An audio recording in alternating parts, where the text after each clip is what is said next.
thanks Luohan Academy for organizing this seminar. It's my pleasure here to give this talk.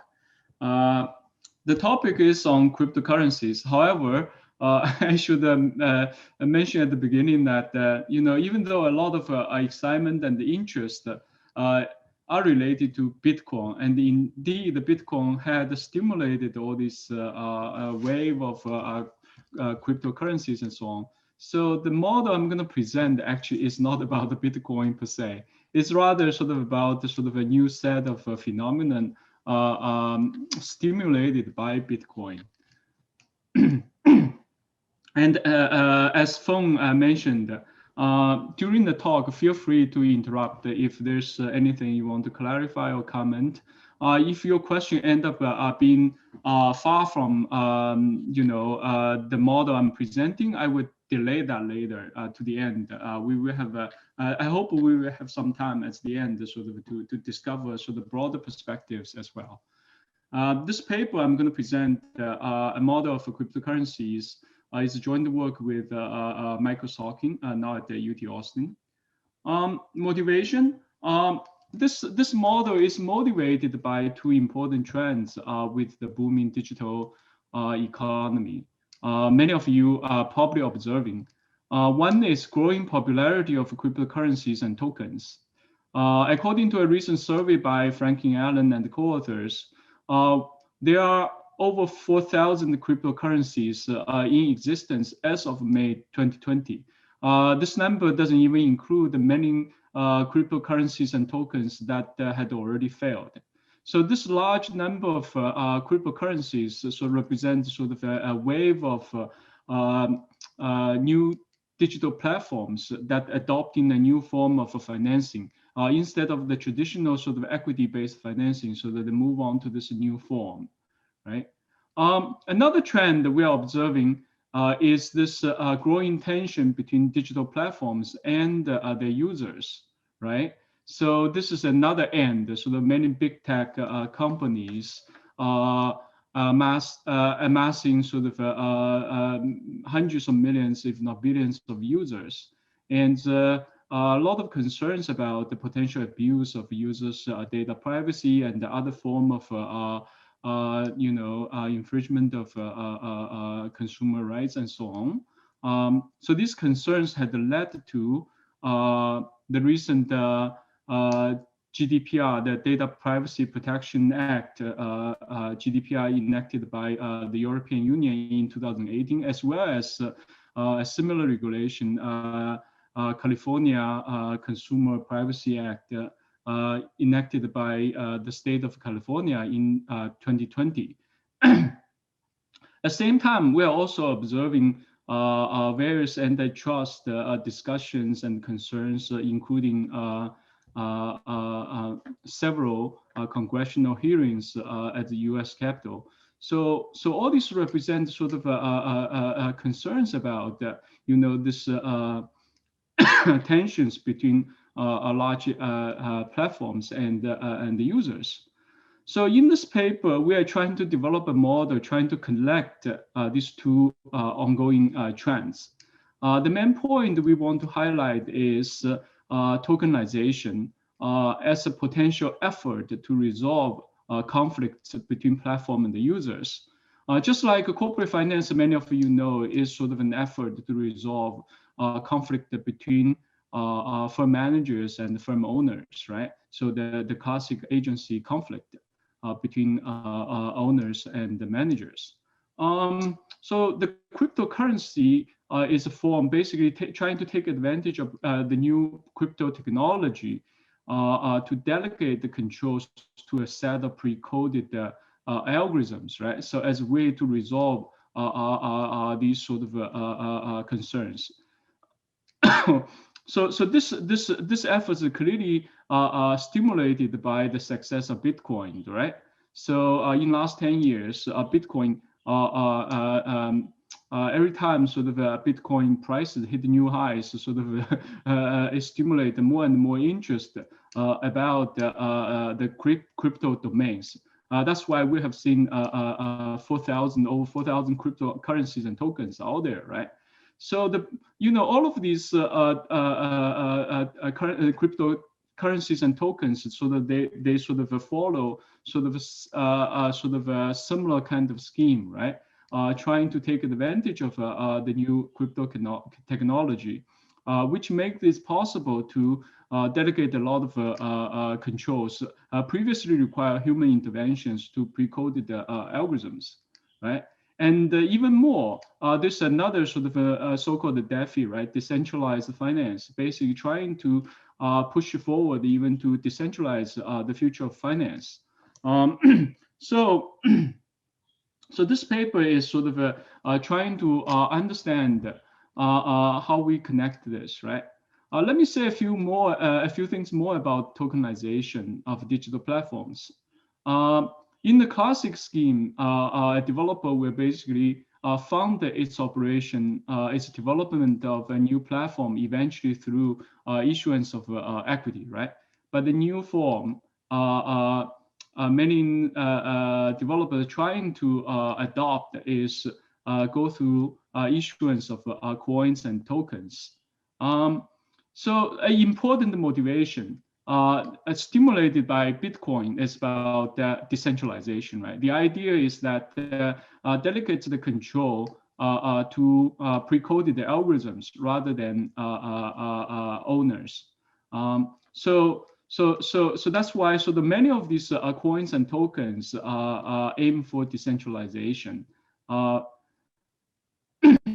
As a result of the decentralization, basically users, participants in the new platform, they buy tokens to participate in the platform. As a result, they accrue a convenience yield or transaction benefit from participating on the platform, right?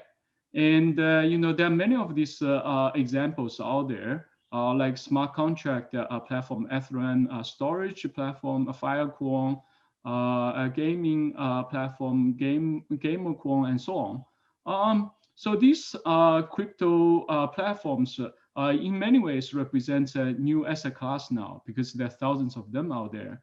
And every time Bitcoin price hit new high, there's even more interest about this asset class.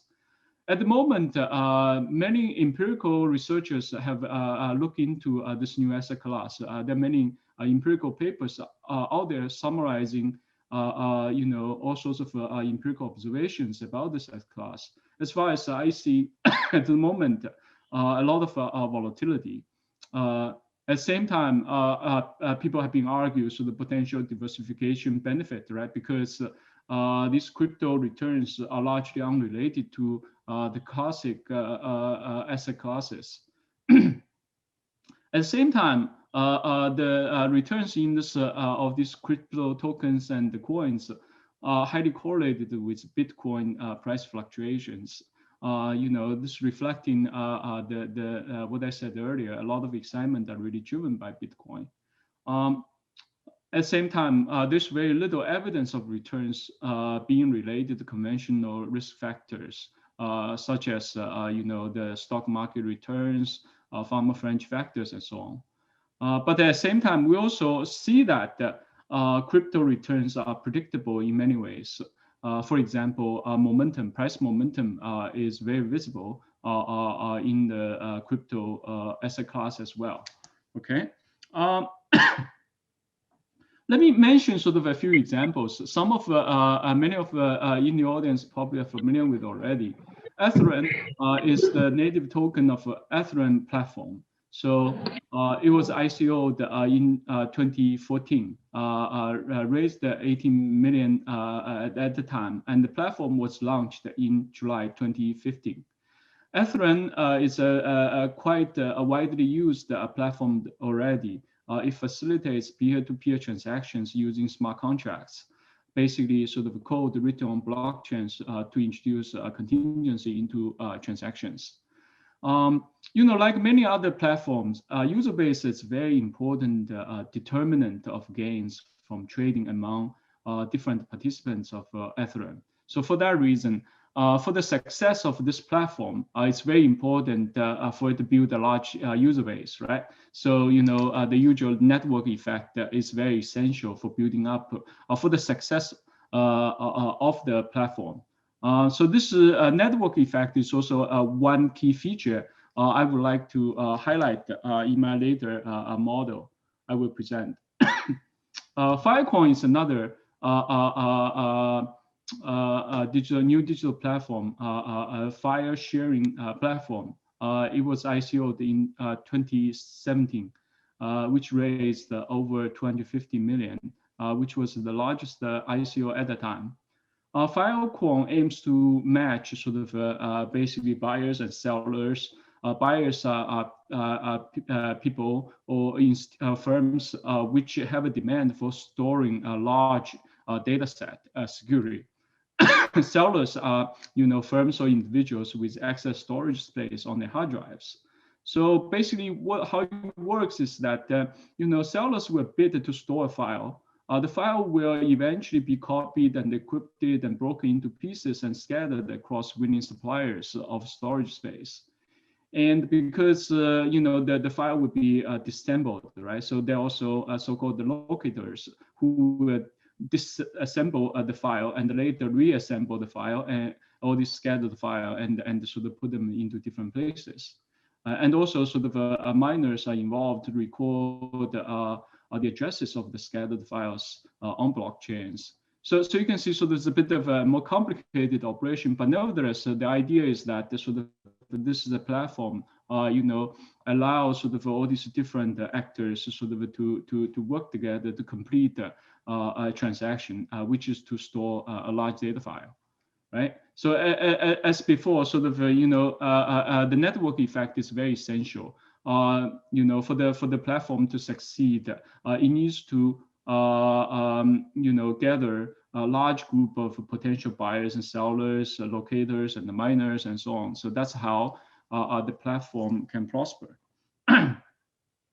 So with all these simple observations, I'm gonna let me sort of describe the key conceptual questions I would like to address by presenting you a model. So the basic question we want to ask is, what are the pros and cons of tokenized platforms relative to conventional equity-based platforms? Why is decentralization desirable for all digital platforms, or rather for certain platforms?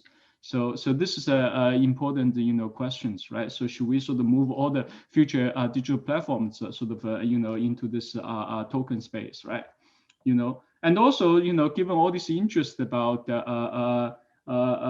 tokens as a new asset class, how are token prices different from equity prices? So casual observations, which I mentioned earlier, show that show substantial more intensified speculation and the price volatilities with tokens, right? Of course, we know whenever there's something new, naturally there will be a lot of speculation and price volatility probably unavoidably will be high. But nevertheless, sort of there's still a question. Perhaps there's something fundamental different, structurally different between token prices and equity prices. So if so, sort of what are the structural differences? So this is also an important question I would like to address. All right. Yeah. Can I just ask you a question? Yeah. So you gave the examples of Filecoin and the others. They seem that, of course, they have a use, right? They facilitate transactions or doing real service. But many of the virtual coins or cryptocurrencies, they don't really have any intrinsic value, right? And then that's very different, say, from equities, which are closely associated with the businesses. So what's the value of many of the virtual currencies that we see? And as you are saying here, is that kind of decentralization a kind of key factor for coins, for cryptocurrencies to be used for? And is this something that has to be closely related to platforms? I mean, Yeah, this is a very important question. It would be good to clarify at the beginning. So, the crypto space is already very large, right? With thousands of them out there. So they are sort of doing all sorts of things out there. Some of them, as you described, sort of, they may not be, literally attached to any sort of real operations, right? So, but many do. So, like the examples I gave, right? So, Ethereum, Ether, Filecoin, they are actually literally associated with sort of specific platform operations. So these are tokens, you need to buy in order to participate in transactions on these platforms. Right? In that sense, so these are actually examples where you clearly see some fundamentals, right? So these are not really sort of like Bitcoin aiming to be a currency just for sort of which may or may not have sort of fundamental by itself, but on the other hand, as long as many others use it, so they can be valuable, right? So this is a bit different, but nevertheless, they all share the same spirit, right? So the motivation here is that once adopting this crypto scheme, they're largely decentralized. As a result, sort of they are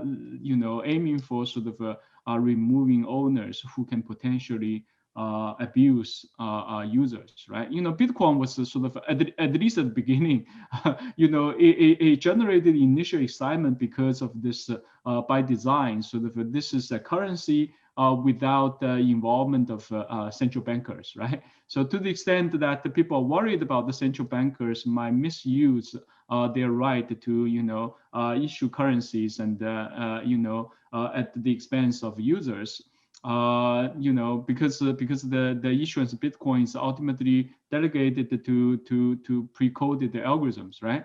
So this sort of the initial excitement that people expect sort of this is a currency that actually is decentralized and is democratic, and you don't have to trust any particular institution or individual, right? So I think sort of all like Ether and the Filecoin, they all share the kind of spirit in the sense that, right? So there's no so-called traditional kind of a notion of owner on these platforms. So the ownership is rather sort of in some ways returned back to users in the form of these tokens. Right. I think actually I agree with you in terms of decentralization. Of course, that's a key feature of cryptocurrencies. But then if you look at, say, the examples of Filecoin and Ethereum, one of the things is that if you can only enjoy the service if you have these coins first. Does it actually kind of limit the access, restrict the access to the services in some way? And then if it facilitates transactions like Ethereum, so the peer-to-peer transactions, why don't normal payment methods would not be enough, or some other types of services would facilitate in the same way such transactions? Why do we need Ethereum in this case? This is actually sort of where I think it's important to have this network effect, right? Like all platforms, right? To be successful, the essence, the key is to amass a large pool of users, right? So then this this build up the network effect, so the service can be valuable. So you can have a very nice platform, but if there's only a few guys on it, sort of it won't be very helpful, right? Right. So that's sort of the key, right? Thank you. Right. Okay. So to ask a question, huh? Yeah. Hi, wait, this is Hongren. Oh, hey, Hongjun, hey. Yeah, I don't know, just in case the case of a Filecoin might be related to the conceptual framework you are having. If you're storing a huge data file by one person, and you can make sure this person is technologically sophisticated enough to guarantee the safety. But now if you chop into thousands of smaller pieces, let each individual player save it, store it. What if one of them breaks down? Does this have anything to do with the network effect you're talking about? You can also have duplicates, right? You know what I mean? Every piece can have duplicates, so then that would help, right? So to guarantee the safety of the entire data file, you have multiple duplicates. And so the probability of all of them to fail at the same time. Okay. But I mean, the point here is that it has to be a very large file, right? So not a small one. It doesn't worth the trouble, right? Because it's so large, so you have to sort of scatter it anyway. Right? All right. So the key insights are, just in case that I don't have, enough time to finish the model. The basic sort of point I would like to highlight by developing a model is to, illustrate this tension between network effect and decentralization. I think it's sort of this is a potential trade-off sort of for many of these, decentralized platform. As users face a participation cost, on any platform, right? So subsidizing marginal users is desirable to maximize the network effects, right? So this is why you see Google's and the Facebook provide the free services to attract users, right? So of course, sort of for a conventional platform like Google and the Facebook, we see owner, right, with equity and control. So naturally, they are incentivized to subsidize users to participate on the platform, right?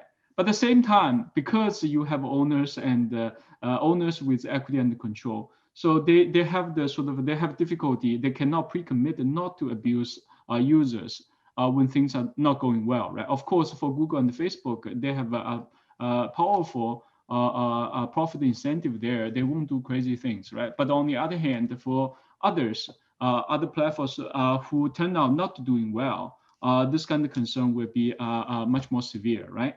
So, and this is sort of where you see sort of the room for trustless through decentralization, right? So decentralization makes it possible for a tokenized platform to pre-commit by relying on pre-coded algorithms, right? So because there's nobody with equity and control actually later to take advantage of their privilege, to on the platform to abuse users. So this is a key trade-off I want to highlight. And from this, you can easily see it, right? So what makes decentralization appealing and also less appealing, right? So what's appealing is that decentralization through crypto arrangement makes it possible to pre-commit, not to do crazy things to abuse users later or under any circumstances. But at the same time, this helpful pre-commitment comes at the expense of not having owners with equity and control to subsidize users, right? Because supposedly there's no owner out there, right? So as a result, there's no one will be willing to pay initially to subsidize user participation. So as a result of this trade-off, this tokenization or decentralization arrangement is appealing, when the platform fundamental is relatively weak. So this is a very stark prediction in many ways. It's very simple. And furthermore, I'm also gonna, show something natures of token prices. So token price, is, especially sort of the token price I would discuss in this model is about the utility token. The price of utility token is determined by marginal users, right? User need to buy token to participate in the platform, and users all pay the same price for the token, right? So who, eventually, so this dictates that the price is driven by marginal user who is indifferent between participating or not participating on the platform, right? So this is different from equity prices. Equity, equity owner basically owns all the cash flow from the revenue profit from the platform, right? So which actually is gathered through all users, right? So, some marginal users and as well as heavy users who can potentially generate more profit to equity owners. So for that reason, equity prices is driven by accumulated profit on the platform. In that sense, it's driven by average user rather than marginal user. Because of this difference, token returns determined by the difference between marginal users' holding costs and the expected convenience yield, not risk premium. And in fact, actually, in many ways, token prices are less powerful in extracting value from users, right? Because it's driven by marginal user rather than average users than equity, okay? So there's already a very large literature on cryptocurrencies and crypto tokens in the last few years. Due to the time, I'm going to be very brief, mention sort of several related line of the strands of the literature. So ICOs. So there's a number of theoretical papers out there discussing ICOs. With the risk of oversimplifying, I would say that most of these papers so far still focus on the traditional conflict between entrepreneurs and the investors, right? So this classic agency friction between owners and managers. So in that sense, this is different from what we do here. So we emphasize sort of this new conflict between platforms and the users. And I should also mention that a lot of there's also a very large literature, focus on Bitcoin or other sort of crypto arrangement that really for as a currency. Okay, so here, despite the cryptocurrency, this is a very general term, cover many things. Given the 4,000 over 4,000 cryptocurrency out there, actually only a few really sort of can really be a currency, right? And many of them, actually the vast majority of them are actually tokens, really sort of these are sort of tokens and coins issued by platforms to support the operations of the platform, right? Rather than really like Bitcoin to be a currency per se, okay? And and there's also a very large literature on blockchain technology, right? So blockchains can be used to implement the smart contracts, and blockchain, despite a lot of excitement, the actual implementation of blockchain is actually quite complicated. Sort of, in particular, sort of the implementation of consensus protocols actually introduce all sorts of problems: proof of work, proof of stake, and so on, and the mining. As a lot of discussion about mining sort of, consumes a lot of electricity, computing power, and so on. Sort of, so in this paper, actually, I'm going to discussing. Actually, we're going to sort of stay away from all this discussion about details in implementation of particular consensus protocol. Okay, just to stay with sort of at the high level, we're going to discuss sort of this conflict between decentralization and the network effect. Okay, so there's also a very large literature, empirical literature, looking at the sort of crypto returns as a new asset class. I will mention a bit at the end after I show you the model. Okay, let me now get into the model. So the model is about a digital platform which aims to facilitate bilateral transactions among users. Okay. So the model, I'm going to show you the baseline model. Wait. Hey, excuse me. May I ask a question? Yes. So, can you give one concrete example of this kind of utility token? Just one example. And are you assuming that particular platform with, let's say, weak fundamentals? Is that platform, it's the only type of the token it can issue? If you can you give one example such that the audience can get a sense of what you're talking about? You probably missed it earlier. I gave to Ether and Filecoin. I mean, they're not necessarily weak. I'm just sort of this the scheme, right? So using token to fund the development of the platform, right, and the data to facilitate transactions on the platform, right? So that's a utility token. That's not about equity. Yeah, these are all utility tokens. Yeah, that's true. So Bitcoin is also a utility token in your definition. Not really, right? No, Because Bitcoin it doesn't have a platform, doesn't have a purpose, but it looks well, like a sort utility of. I token. mean, Bitcoin is a bit of a sort of unusual, right? So it's not. I mean, you can call it itself a platform as well, right? But Got it. it's sort of a usage more generic than sort of these more specific ones. Okay, go ahead.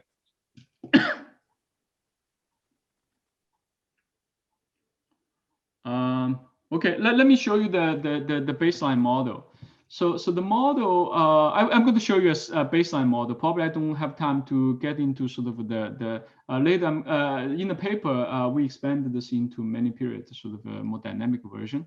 Okay, so I think this simple baseline model is sufficient to highlight sort of the basic mechanism. So there are 3 days, t equal to 0, 1, 2. At the time 0, a developer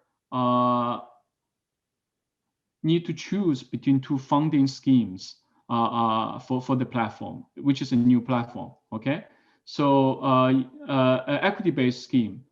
This is the usual one. So basically, the platform going to issue some equity initially, and then that means sort of the later equity holder become the owner of the platform. They hold the equity at the time 1 and 2. So the owner because there's an owner, the owner gonna subsidize users at time 1 to attract more users and to maximize the network effect. And at the same time, the owner gonna charge users later for their transactions on the platform at the time 1 and 2. Okay, the fee can be a fraction of the users' transaction surplus on the platform. At time 2, the user, because user set the rule on the platform, right? The user may also choose at the time 2 to abuse the user later if it turns out the profit on the platform is low. All right. So this is the where sort of this pre-commitment problem comes into play, right? So in order to maximize user participation initially, the owner would wish to be able to tell users, you will never abuse a user later. But on the other hand, whatever the owner say at the time 1 doesn't matter, right? Because at time 2, the owner can always change the rule and do it anyway, right? So because we see in many platforms, right, it constantly change charters and rules and so on, right? So because knowing that the owner can always change the rule later, so this is where user will worry at the beginning when deciding whether to participate on the platform, right? So this is where sort of having the owner makes it impossible to pre-commit, and this is exactly sort of the motivation for a token-based scheme. Okay. So alternatively, at time 0, the developer can choose to adopt a token-based scheme. That means the platform will issue tokens at time 1 to pay off the developers. Okay, so this token scheme sort of, as I mentioned earlier, right, is decentralized with no authority later. Basically, no owner with authority to abuse user data. But that also means that there's no one actually will be able to subsidize participation. Okay, so basically, after the issuance of the token, the operation of the platform is delegated to a set of pre-coded algorithms, right? So, and the users, by buying tokens, eventually can also sort of gonna have the right to vote on any change to the rule, right? So to the extent that the users won't vote on any actions to hurt themselves, so this resolves the pre-commitment problem. Okay. So then basically sort of the token-based scheme actually is quite simple here. Users buy tokens to join platform at time 1, and then they transact with each other at the time 1 and 2. And because there's no one sort of have the right to, authority to abuse user later, sort of this abuse potential concern is gone, right? So then that's why at time 1, when user in choosing whether to participate on the platform, they don't have to worry about this issue at all. But at the same time, there's no one there to subsidize users for their participation either. So this is sort of the trade-off. Okay. All right. So let me show. Can I have a question? Okay.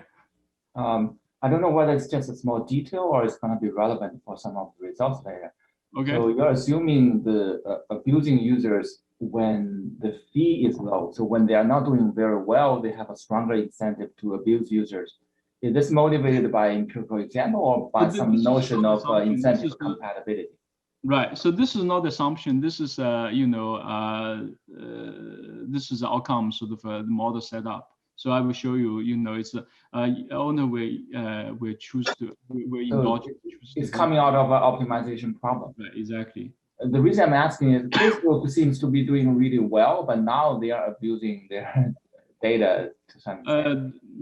I mean, those are not really major sort of, but no, it cause concern, right? So I think a sort of concern sort of will be even greater. So for the platform not doing well, right? Because they might actually be even more aggressive in that sense, right? They just sort of attention, they cause more public attention. So I have a related question actually. I think, what do you mean by abuse user data? So for platform, probably the most useful thing is you get the data from the users and then you make use of the data and service better the customers. Right. So that is independent whether it is.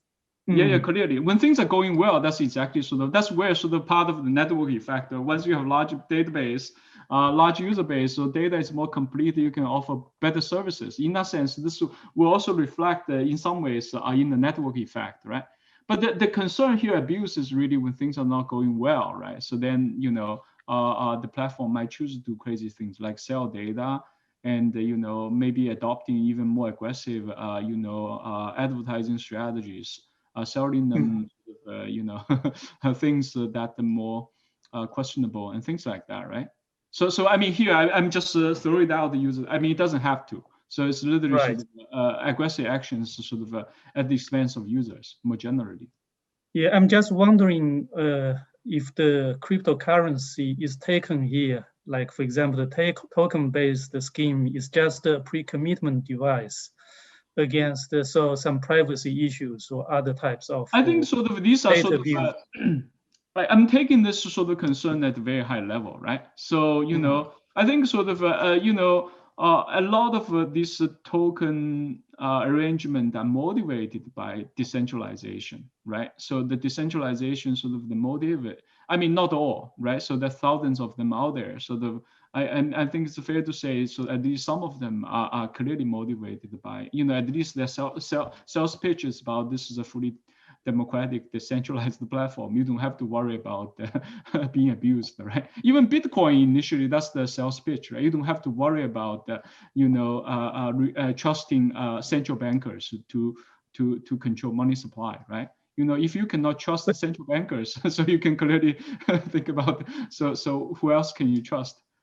Right, but is that more related to the technology aspect? That means is probably, for example, the blockchain is the key thing here, rather than say a different scheme or different way right. I think so. Operation. Blockchain technology clearly is a key here, but at the same time, sort of you have the technology. How do you arrange the technology, right? I think sort of the token arrangement is one arrangement that had been, at least sort of have been pushed very hard lately, right, to take advantage of this new technology, right?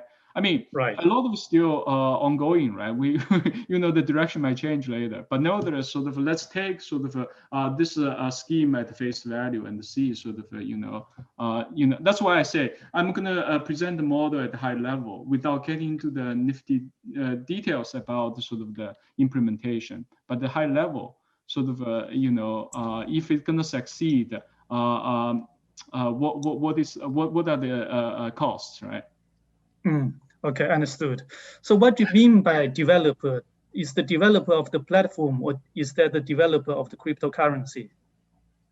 yeah, here in this example, yes, in the model, yeah, this is a developer is also the person or the group that they're gonna put the cryptocurrency together, or the token. In the model, actually, most of it is the token, right? Thank you. Yeah, got it. Hi, Wei. This is Lian. I have a related question about the trade-off. I can see the connection between pre-commitment and the empirical motivation of having a token. But I have trouble in understanding the kind of the negative side. If you have a token-based scheme, the existing users cannot subsidize to attract the participation. Is that possible? So they can pass an algorithm, so that algorithm allows the benefit to go to the existing users. So the sort of that can give the existing users the power to subsidize the forthcoming subsidy participant. At the same time, they can recoup the benefits. So this is one question. Another question. So here you take this is two extreme: equity based on token and based. So I'm thinking about whether there's some kind of combination. So like if you think about the company, you have the you have a lot of shareholders. They can form a committee. The committee is in charge of the operation. So maybe you can also think about some kind of combination that can take advantage of both the benefits of both sides. They can, at the same time, they can encourage the participation, but also can partially kind of get rid of the pre-commitment problem. So it's more like not like a discrete choice, more like continuous. So, yeah. First, I think sort of your first question, I will, once I get in the model, it will become clear sort of by itself. Sort of this is a key thing I want to highlight. So about the second question, yes. So this I may defer you on the second one as well, because sort of to make the point clear, I'm going to show you sort of the two sort of typical examples, right? Equity-based and the token-based. These are so actually currently widely used, right? So equity-based, the scheme is the default, right? So the token-based, this is sort of a form that's many of these new platforms are moving to. So of course, sort of there's always sort of middle ground, right? In fact, actually later I'm going to argue,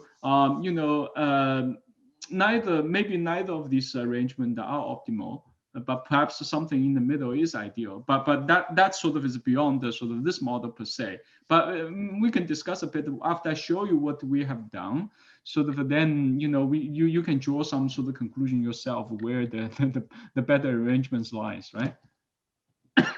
All right, so let me get into sort of some details. This is a simple toy model, just to highlight some basic conceptual insights. So we're going to model users in a very simple form. So there's a continuum of potential users who may be able to enjoy the service from the platform. Okay, so each need to decide whether to join the platform at time one. Okay. So in order to join the platform, each user need to pay some personal cost, kappa. The cost is like you have to download the software on your cell phone or on your laptop, and also get yourself familiar with the rule on the platform and so on, right? So this is the personal cost.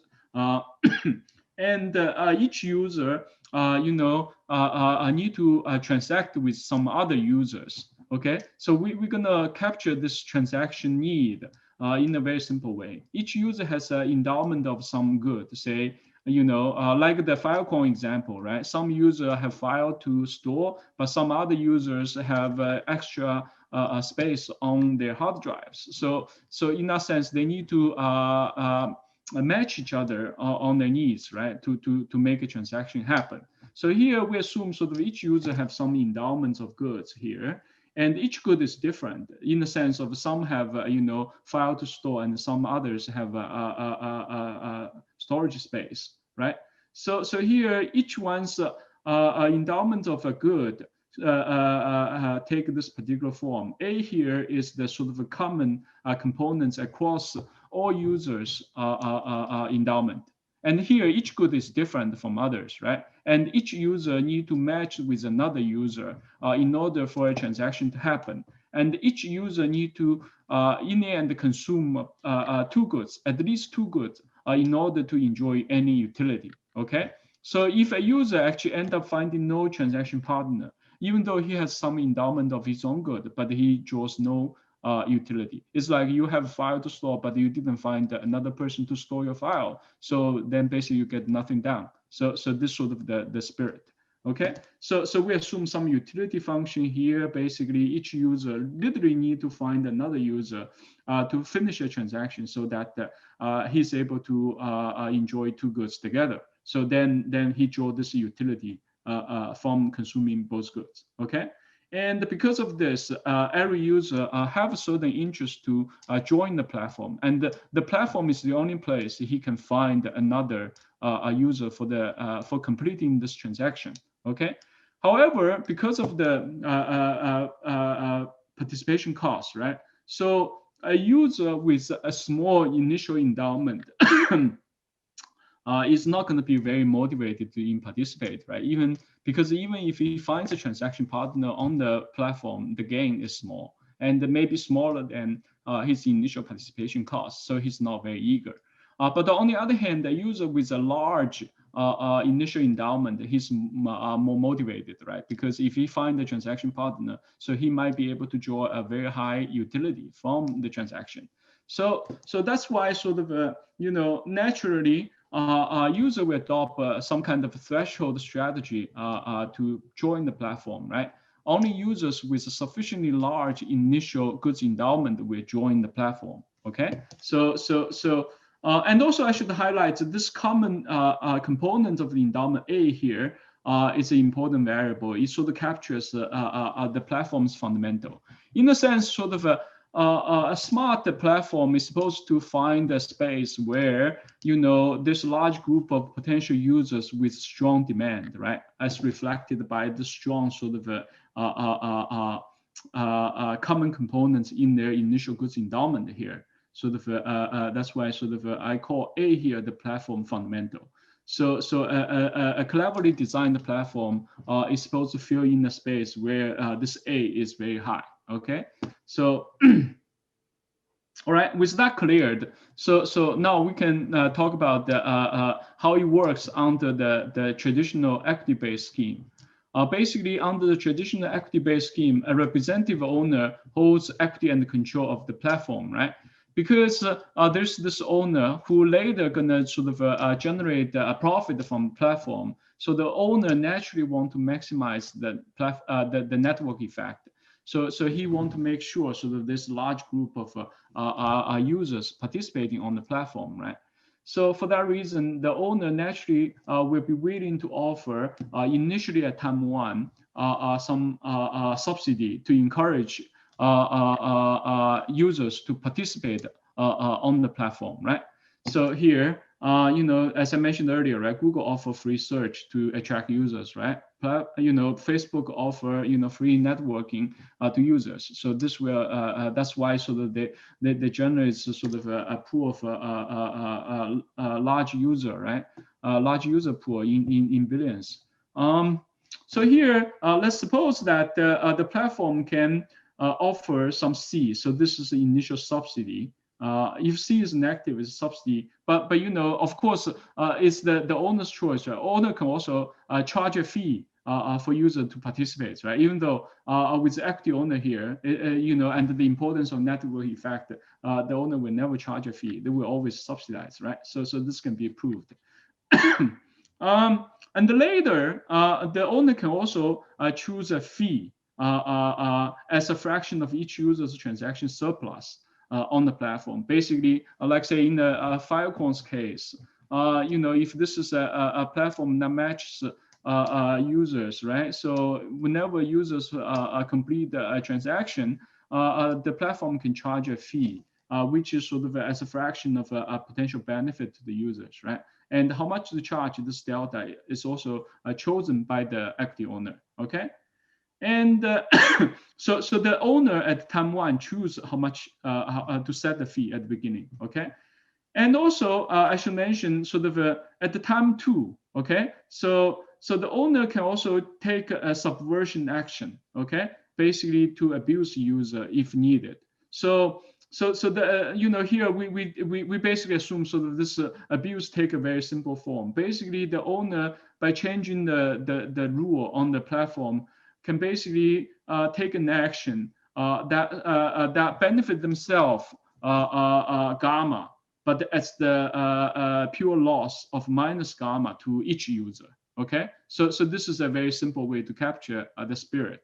Okay, in fact, actually, in practice, this can be worse, right? So the platform benefits itself some amount, but even at bigger loss to the user, that could happen too. But here we make this very simple. So basically, this gamma measures the degree of potential abuse. Okay, right? So all sorts of abuse can be out there. We already discussed that. So I won't say more about it. It's very simple as it is. Okay, when this subversion action is taken by the equity owner, then basically that means the eventual failure of the platform going forward, right? So as simple as that. So that means there's no transaction time too for any users, and the platform ends there. So put this together. So from owner's perspective, time one, so the owner can choose two actions. How much to subsidize and how much fee, transaction fee to charge, C and the delta initially at time one. Of course, aiming to maximize the expected profit from the platform, right? So this is the time one profit here. So C is the subsidy, and the delta UI is the transaction fee collected from each user on the platform. And this part is the profit coming from the second period. Basically, this is if the owner doesn't take the subversion action, so this is the transaction fee collected from each user. And of course, the owner can also choose the subversion action. In that case, sort of owner generate a profit gamma from each user, right? Okay. So whether the owner takes subversion action or not, this is decided at time two. Okay. So the owner will only take the action if the benefit from taking the action is greater than just simply connecting the transaction fee, right? So this is based on maximizing this at the time two, right? So this is, Hongjun mentioned this earlier, right? So this is the, that's how the action is taken based on this optimization, okay? And, this is also where sort of the pre-commitment problem comes into play, right?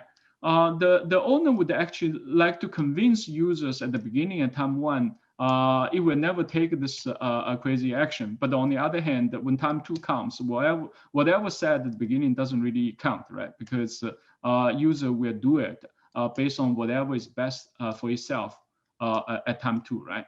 Okay. So for user's perspective, each user need to make his participation choice at time one. Okay. So here is the user's decision, and the user at the beginning anticipates the possibility that later at time two, owner might take the subversion action, right? Okay. So here, this is users' expected gain from participating on the platform, right? So this is the transaction surplus. If it participates, it might be able to find the transaction partner, then might be able to, complete the transaction. This is sort of the benefit coming from that. And of course, to do that, you have to pay the initial participation costs and maybe get the subsidy from the platform, but also face the possibility actually the owner platform might take the crazy subversion action at time two, right? So in that sense, you can see that the subversion, the action here basically serves as a cost to the users, right? Users anticipate the possibility this might happen, so that basically becomes a participation cost from users' perspective. So that's why sort of, in some sense, so this trade-off. On one hand, the platform owner would like to subsidize users to participate on the platform to maximize the network effect. Because the more users on the platform, each user benefit from the increased probability to find the transaction partner on the platform, right? So that makes the platform more appealing, right? So that's why owner would like to subsidize users, but at the same time, at the time too, the equity owner might want to take advantage of users, and this comes as a cost to users, right? And the users anticipate that, and this basically offsets the subsidy at the beginning. okay? And this is where, that's why pre-commitment would be useful, okay, if the owner can pre-commit, okay? So in the interest of time, I'm going to be very quick. But just a quick question, Wei. I think in the model, basically you have one type of users, right?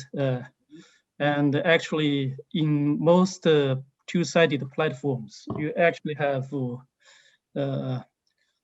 at least two types of different users. And it typically works for the platform to subsidize one side of the users, right, and then charge a fee on the other side. right. So maybe it's a good idea to have this C that changes according to different users. Mm-hmm.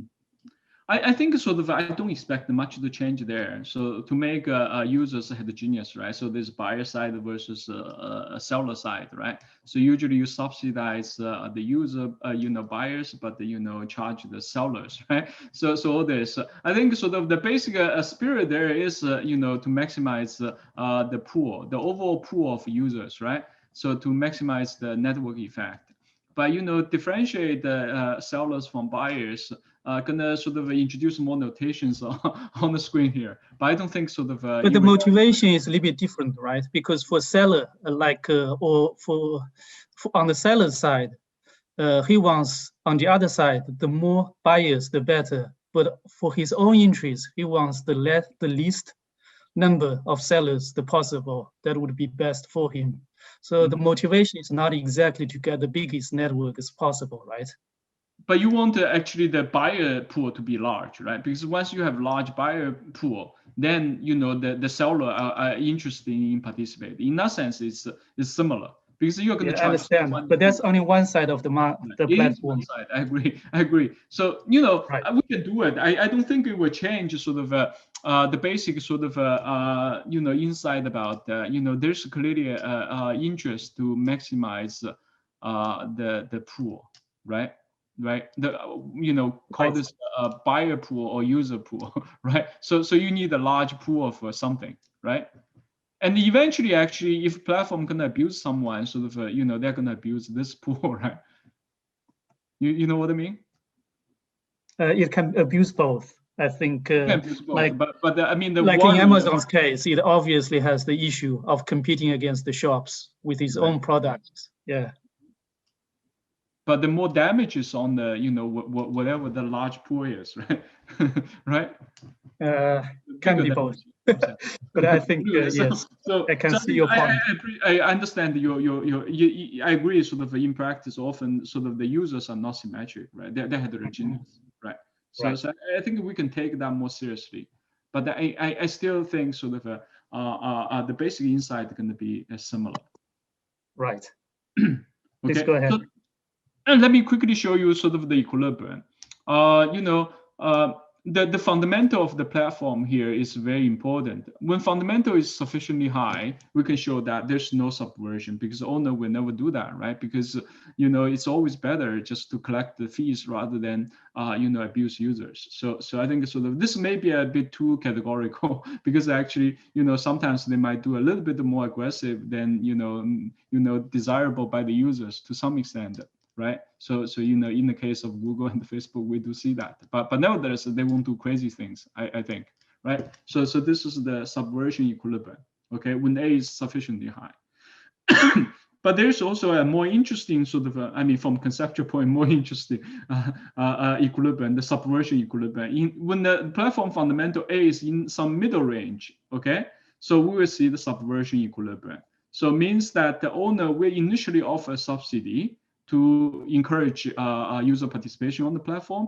But nevertheless, when time 2 comes, because A is not very high, so the fee collected from the user participation, user transaction actually is smaller than the potential gain from abusing users. So then the owner will do that, right? So of course, in this equilibrium, users also anticipate that anyway. So that's why sort of owning users with very strong demand for transaction for this kind of platform will participate, right? So for that reason, the user participation initially is limited, okay? So and also we can show that the user participation on the profit social surplus or decreasing with the degree of user abuse, gamma here. So this is an important thing.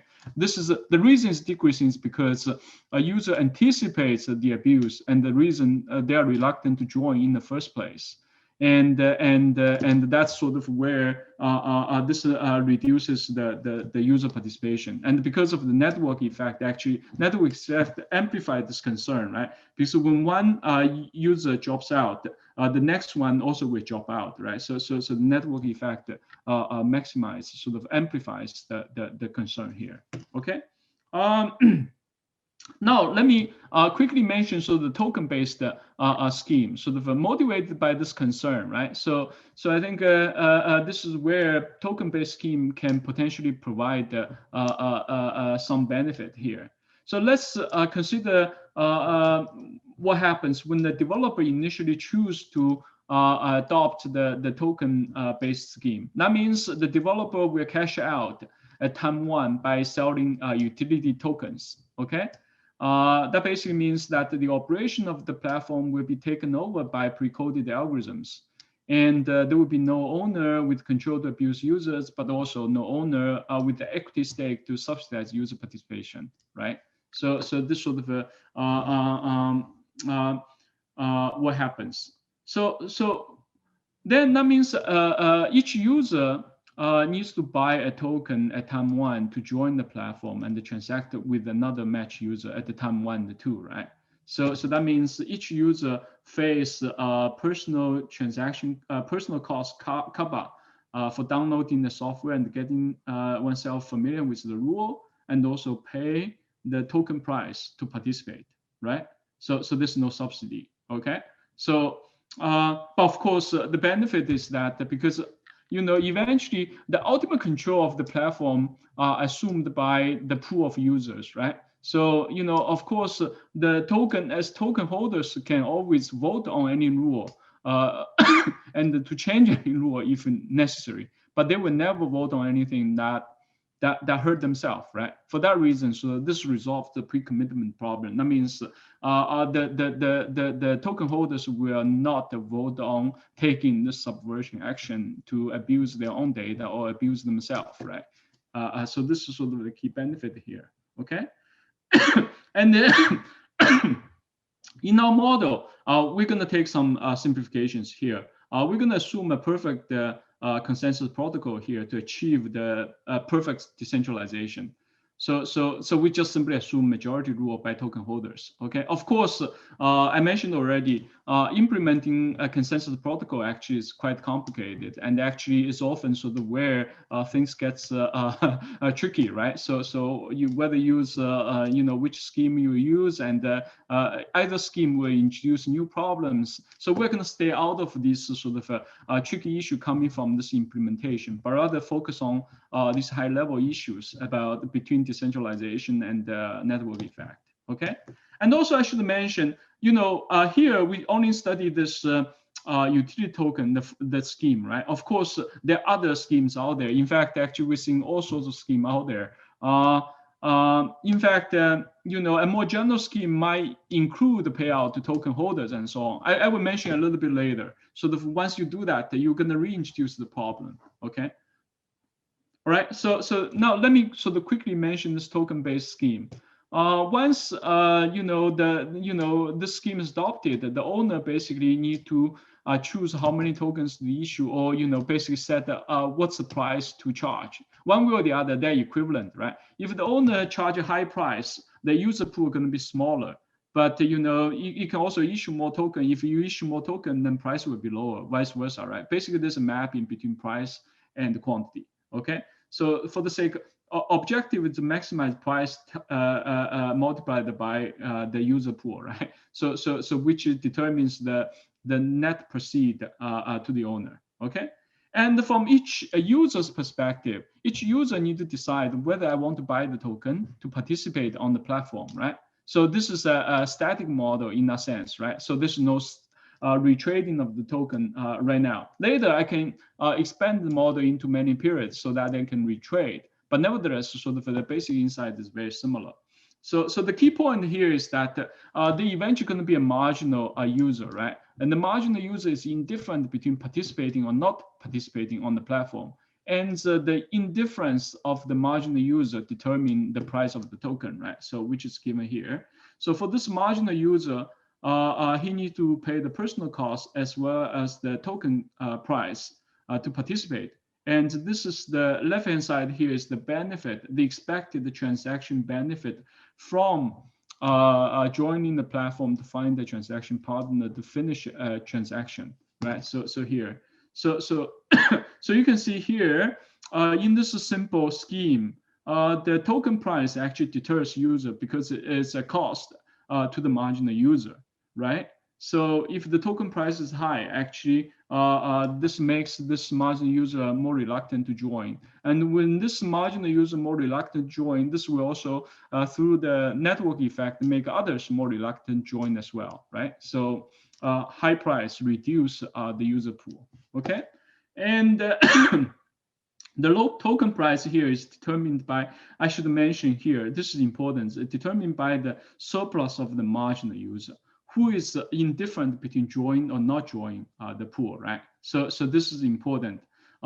This is different, I mentioned earlier, right, from equity prices. Equity prices, remember, in the earlier scheme here, so I should highlight, this is equity price. Equity price is determined by the aggregate profit from the whole platform, right, which include the transaction surplus from heavy users as well as marginal users. And to the extent that the heavy user generate more transaction fees to the equity owner. So the equity prices is in some sense determined by average user, right? And in fact, it's use weighted average, all right? So this is very different in nature from token price. Token price here is determined by the surplus of marginal user, okay? And of course, sort of, we can introduce retrading. Retrading implies that, the token price itself is not the cost, right? But rather the cost of holding the token for one period. And once I introduce retrading, the user's expectation about the next period price will come into play. In a sense, all this speculative motive, sentiment about the future prices, all gonna matter. But at the end of the day, the key point still is here, the price in some form service cost, right? Unless everybody is super excited. Of course, in the case of Bitcoin, yes, everybody's anticipate price rise anyway. They actually hope the price, current high price is not a concern, right? So other than that, the sort of, price gonna matter, right? Okay. So once we have this, it's easy to show that, because users do not have to worry about potential abuse by the platform, so we don't have to worry about the subversion equilibrium at all. And there's a unique cutoff equilibrium, and we can compute the token price and compute sort of the user surplus, user base, and user surplus, and so on. So then we can compare sort of the equity arrangement versus the token arrangement, right? So due to time, let me just tell you the result, what we find here. Given gamma, so the degree of user abuse, given gamma, if A, basically the platform demand is sufficiently high, then equity platform strictly dominates the token platform, right? Because when A is sufficiently high, the platform will never abuse user, right? So then to the extent that owner also gonna subsidize user, this will maximize the network effect. So this is the best arrangement in a sense, right? So that means higher user participation, owner profit, and the social surplus. So in that sense, equity arrangements are clearly better than the token arrangement. And equity is simply a more powerful way to extract the value from than token, right? So I think sort of when A is sufficiently high, the developer also get the get more financing from issuing equity as well, okay? But if we flip this, given A, if the platform fundamental is fixed, if the degree of user abuse gamma is sufficiently high, I think we get to the reverse. this is the situation where users are worried so much about potential abuse, and then the token platform can dominate the equity platform, right? Because by pre-committing, by relying on the crypto arrangement to delegate the control to pre-coded algorithms, and also ultimately giving control to user themselves.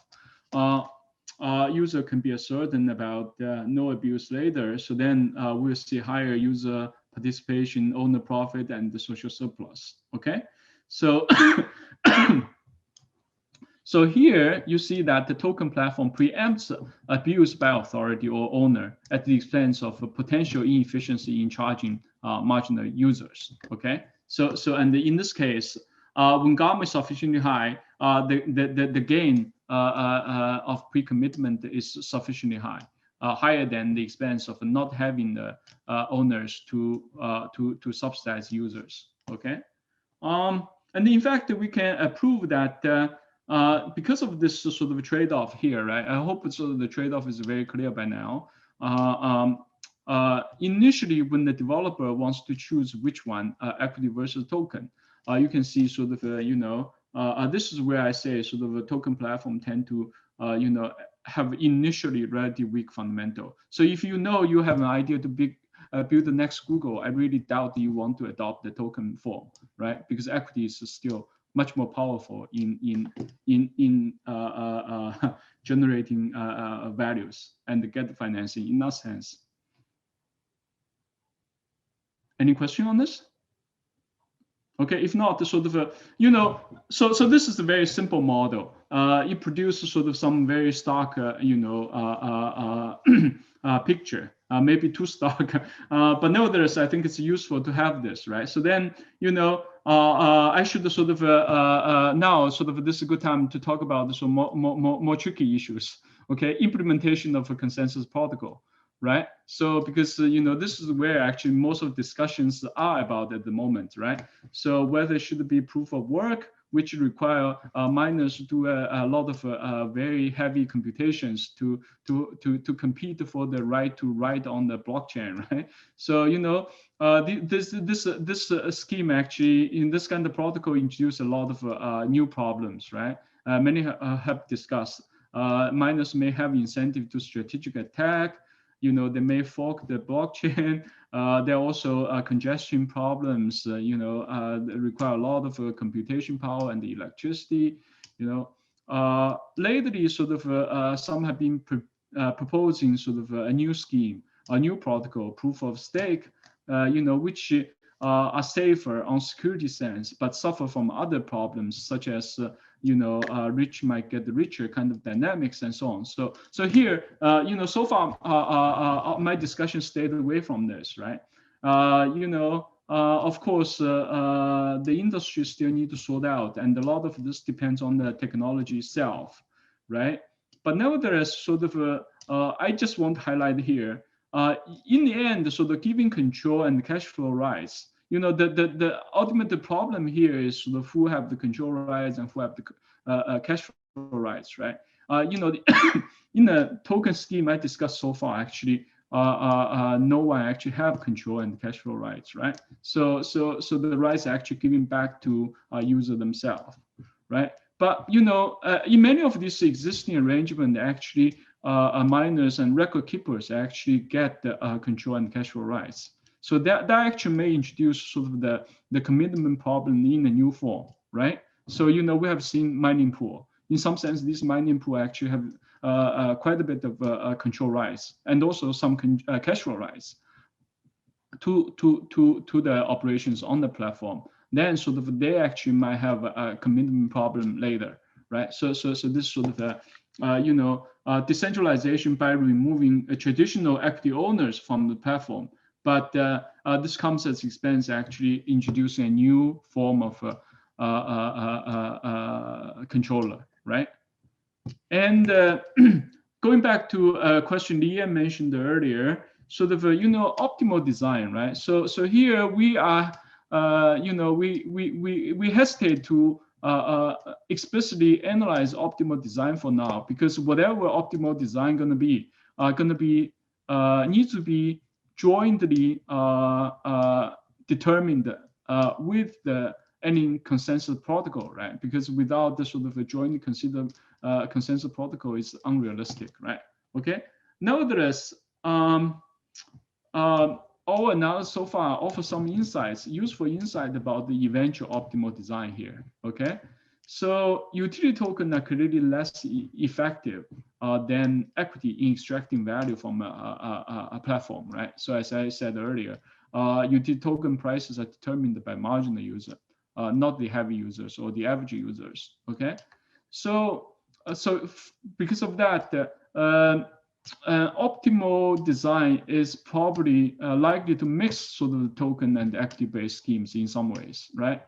Right, but nevertheless, sort of, you don't want to give too much cash flow rights to any person with control, because a scheme with powerful cash flow rights may lead some users eventually to amass tokens and thus become effective owners in some ways. Then we'll get back the pre-commitment problem again, all right? So this sort of and I also should mention that the network effect I highlighted so far, is actually more general than I put it, right? So earlier, Feng mentioned sort of about, when you have more user, you have more data to analyze user and provide more services and so on. Sort of, that's one, all of this can be part of the network effect I mentioned. But also sort of in terms of developing platform actually requires a lot of incentive, not just encourage initial participation, but also it requires incentive to support the further developed platform going forward, right? So again, so here, decentralization without the powerful equity in place, comes at the expense of reduced incentive for the development, right? I'm aware that in some of the schemes actually you can initially allocate a fraction of token issuance to reward further platform development, right? Like in DeFi, people have been arguing, but to this extent, the tokens are less powerful than equity. So whatever you do, I mean, and also it's important to recognize token issuance by design are pre-committed, right? The schedule and the quantity are limited. So for that reason, sort of, and the prices are also limited because of its structure. So in that sense, sort of, this is sort of another sort of issue. Yeah, that's all I want to say. The model sort of, this is sort of for the baseline model. You can see sort of it offers some very basic insight about sort of how decentralization work. Even after we ignore sort of these sort of complicated implementation issues. I have about 10 minutes more. Maybe let me quickly mention a few things about the dynamic extension. So then I will try to leave 5 minutes at the end. We can chat a bit more. So in the dynamic extension, we're trying to extend the model to many periods to allow retrading and also allow a predetermined schedule of token issuance, right? So this allows us to understand how does token retrading affect the user participation. And here, clearly, as I mentioned earlier, speculative motive and the sentiment help to boost the participation, right? In fact, sort of this is very important for Bitcoin, and as well as many of the platform to thrive so far, right? And also we can discuss how does inflation of token base over the life cycle of platform affect its performance. Because more and more tokens will be issued according to a schedule over time, right? So there will be greater pressure, and the pressure is particularly strong on weak platforms. Okay, so in that sense, there's potentially a life cycle effect. Okay, and also more general issue about what determine token returns. This is a important issue for empirical studies. As I mentioned earlier, token prices are determined by valuation of marginal users. All right. So, and the return volatility is directly connected to the fluctuation of user base, right? When the user, because it's determined by the marginal user, as the marginal user fluctuate, naturally price fluctuates, right? And because of this nature, the volatility can be higher than equity return. And the expected token return is negatively related to convenience yield because it's again driven by the marginal users, right? When marginal users benefit more from participating on the platform, i.e. benefit the high convenience yield, the expected token return will be low, right? So in that sense, sort of the token return here is driven by convenience yield rather than risk premium, sort of which we usually argue sort of the determinants for traditional asset classes. Okay, so I'm not going to get into the model because that would take quite a bit of time. But nevertheless, sort of the key highlight here, the token price volatility. By nature, in this model, price is determined by user base. Literally, there's a mapping from price to user base. So that's why. So when user base fluctuate, the return a price fluctuate, and actually there's also clear empirical evidence linking that. And the expected token return here is driven by users' cost of capital minus convenience yield from participating in the network in the platform. So again, so this just to restate what I said earlier, this sort of convenience yield becomes the key determinant of expected token return. This is different from traditional asset classes, return from traditional asset classes. All right, so let me summarize sort of what I discussed so far. So this is a very simple model to to discuss this new trend of decentralization through tokenization. We show that decentralization comes with costs and the benefits, right? So the basic insights here: decentralized token allow platform to pre-commit, not to abuse user. But this comes at the expense of not having owners to subsidize user participation to maximize the network effect, or more generally speaking, to subsidize the development of the platform. Token prices are determined by valuation of marginal users rather than average users. And the model can provide some empirical implications. Token platforms tend to be more appealing for platform with ex-ante weak fundamentals. Weak platforms tend to have more variable user base, greater token price volatility, and high expect token returns, which actually, at the casual level, consistent with some of our observations so far, right? And the token returns are negative, predicted by variable that determine token convenience yield, right? Let me stop here. So we have a few more minutes to chat. If Thank you, Wei. I think that's great. So please, anybody has questions now?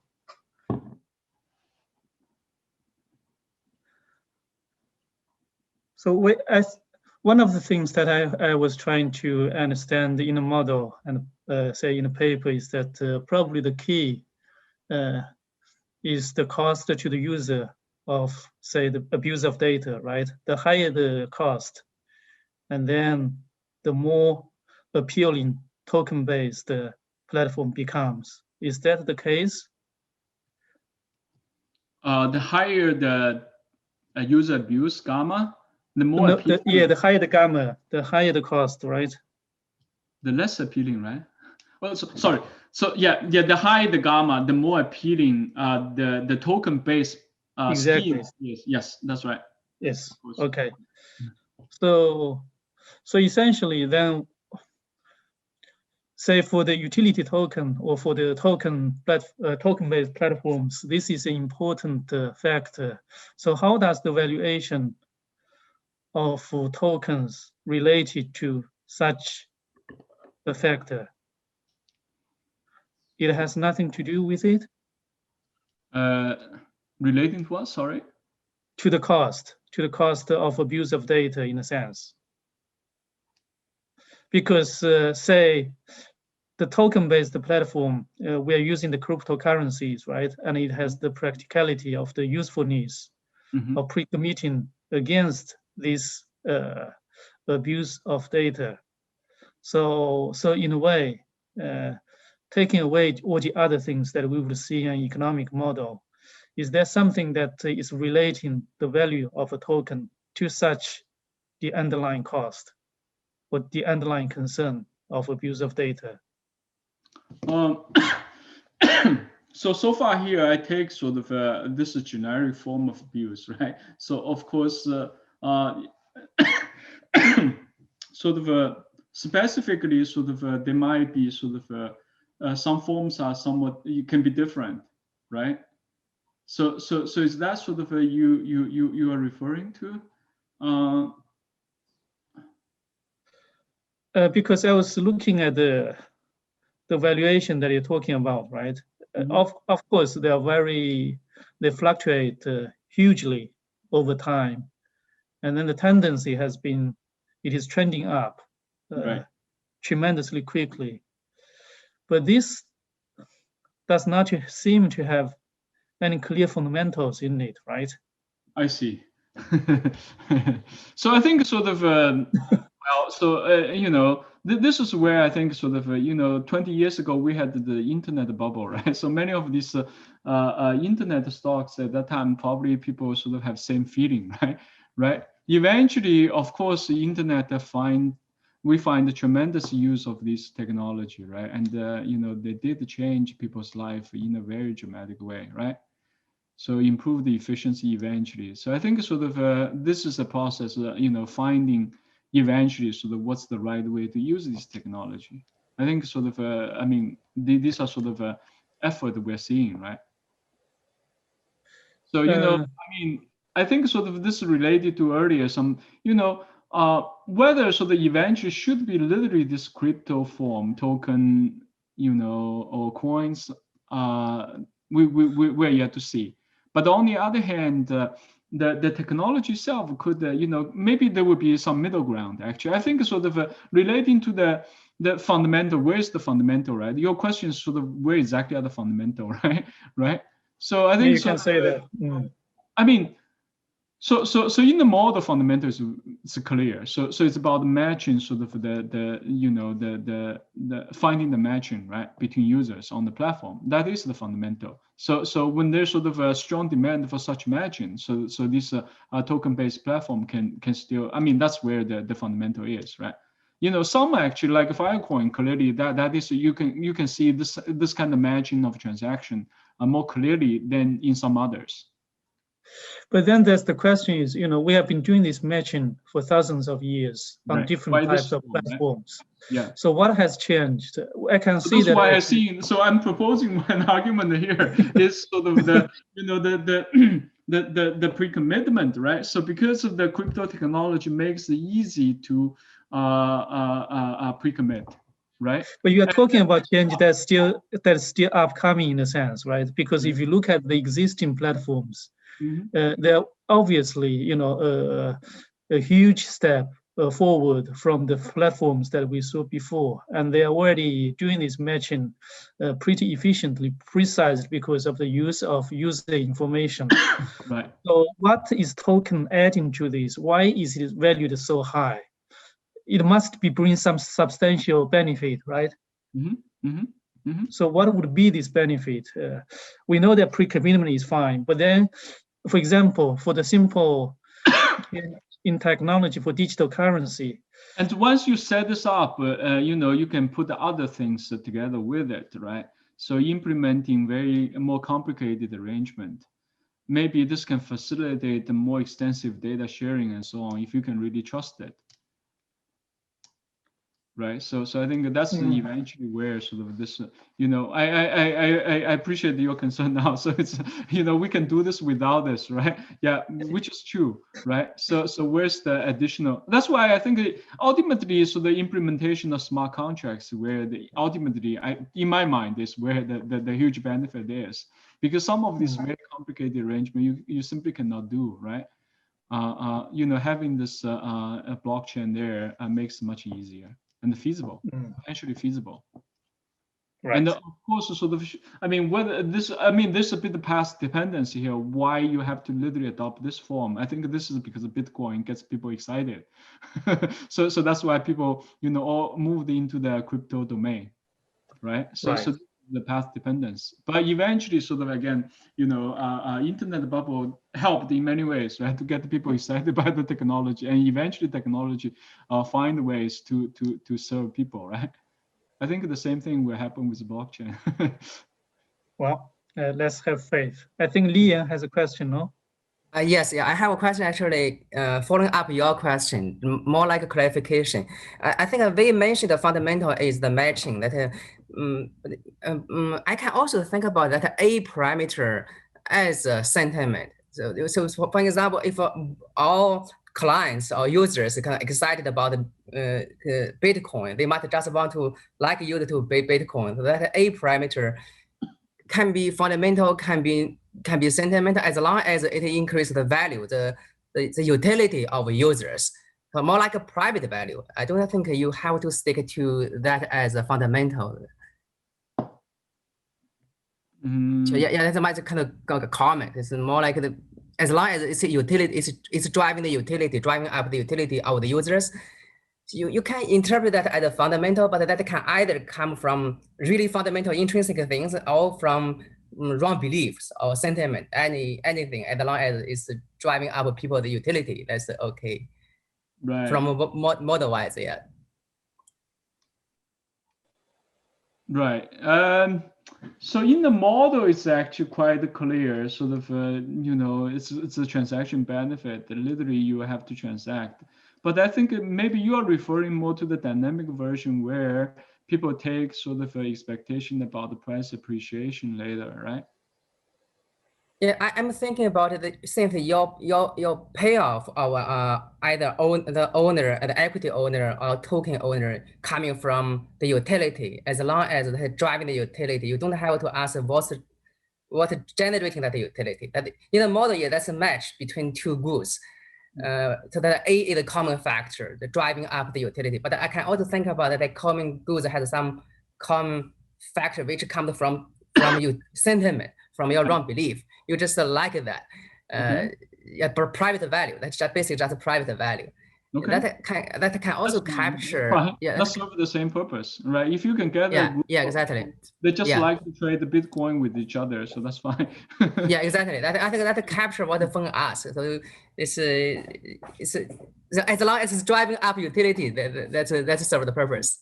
Right.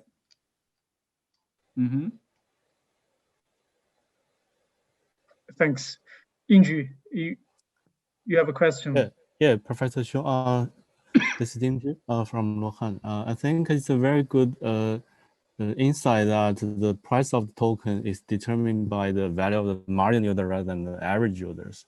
But if we think this great price volatility, especially when the environment where the token applies is doesn't have a very clear value generation process, or the expectation changes very much, or the development is still ongoing and it changed a lot, then the price changed so much so that what do you see the value of token as some sort of currency? Because now many attempts are want to use this as a substitute in some sense to some currency, and also because the title of the paper is also cryptocurrency. So right. Or I think as an asset rather than more than currency. Right. Yeah. So I think the cryptocurrency is generic name. I could call this crypto tokens. So maybe that's more it's more specific. But nevertheless, sort of this is where sort of this is a place where actually the token actually have fundamental. This is relating to Feng's initial question, right? So the fundamental here clearly sort of because you know, it fulfills this service to find the matching. Sort of there's a fundamental here. So in that sense, this is a different from fiat currency, right? Right. So where, I mean, you can also argue fiat currency also serves the matching purpose. So then it has fundamental too. But here we make this clearly more explicit by associate this with a platform. So I mean, I think more generically, I think you are saying is that you know, which is the part I didn't spend much time talking about, is how the speculative motive and retrading and this effect sort of, which is sort of essential for a typical currency, right? The currency sort of is driven by expectation of the future value, right? So that you know, that's clearly very important for Bitcoin. So right. So for it to succeed eventually as sort of a real currency, widely used currency.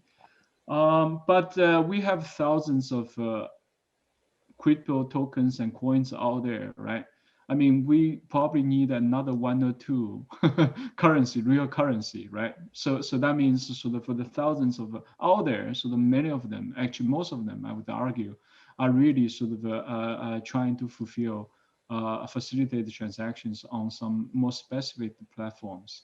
Okay, so I think, and also for this new asset class, right? In order to have a real asset class there, I think this is where the space is. Right. Thanks a lot. Wait, there is a question from the chat from Xiong at Luohan Academy. Sure. So he's asking, a common practice is to have more tokens rewarded to users in the early stage. Mm-hmm. So think of Bitcoin, half rewards every 4.5 years. Mm-hmm. So the token reward is not even over time. Mm-hmm. Will this practice change the results for equity holder? I don't think that will change much because the schedule is predetermined. You know the total quantity out there, right?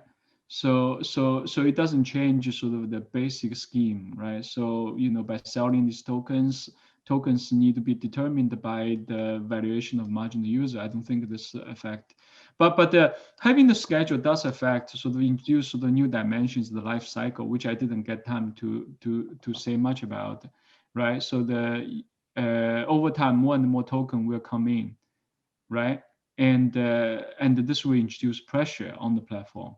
So if the platform fundamental, initially, typical platform initially maybe not that many users, right? But over time, sort of, you build up more users to absorb the more tokens, right? So in that sense, the issuance of token introduces the time pressure, and in that sense, this life cycle. So for strong platforms with fundamentally with fundamental quickly growing and the user base quickly building up, so this is not a problem, right? But for platforms, if the growth staggers, so then the issuance actually will create a large pressure over time, right? So I think that for many of these, perhaps we're already seeing it, right? Because we have seen many failure already, right? I hope me is satisfied with your answer. Any further questions? I think we're already over time now. So thank you, Wei. I think this was a great talk. I learned a lot, and Li Yan has a question. So Li Yan. No, I'm not a question. I'm flawed. Okay.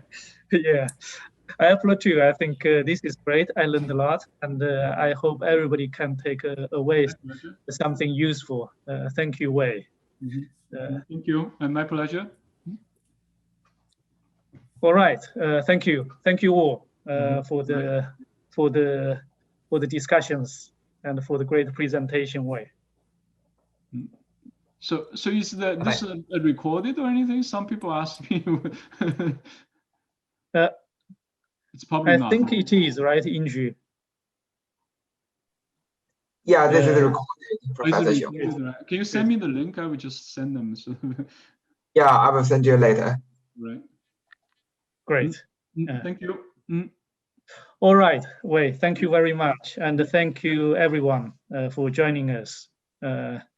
So good morning, good evening, and good afternoon to everyone. Take care. Thank you. Thank you. Bye.